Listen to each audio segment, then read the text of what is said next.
ये कहानी 3 भिक्षुओं की जो मौन रह करके साधना कर रहे थे, जंगल में गुफा में रहते थे।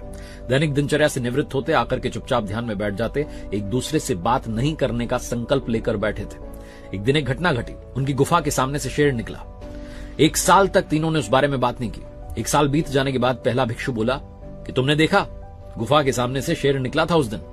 बाकी दोनों चुप रहे, क्योंकि दोनों को वो प्रण याद था, वो संकल्प याद था कि बात नहीं करनी है, बोलने से टाइम वेस्ट होता है, लड़ाई होती है, विवाद बढ़ता है, इसलिए चुप रहे। 2 साल और उस घटना के बीत गए, यानी कि 3 साल बाद दूसरा भिक्षु बोला कि भाई तुमने ध्यान से नहीं देखा, उस दिन शेर नहीं निकला था, उस दिन गुफा के सामने से तेंदुआ निकला था, तुम्हारी आंखों को धोखा हुआ है।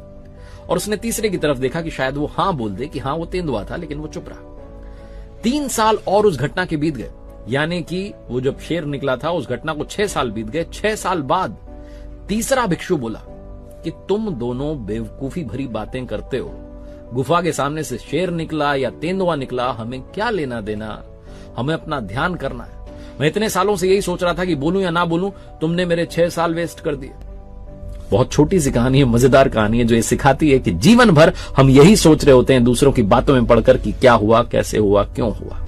फालतू की बातों को दिमाग में भर करके बैठे रहोगे तो अंत में यही मिलेगा कि टाइम वेस्ट हो गया, व्यर्थ चला गया, दिमाग में कचरा ही भरा रह गया, गलत बातें भरी रह गई। जितनी जल्दी हो सके या तो बात बोल करके क्लियर करो या उस बात को भूलो और आगे बढ़ो।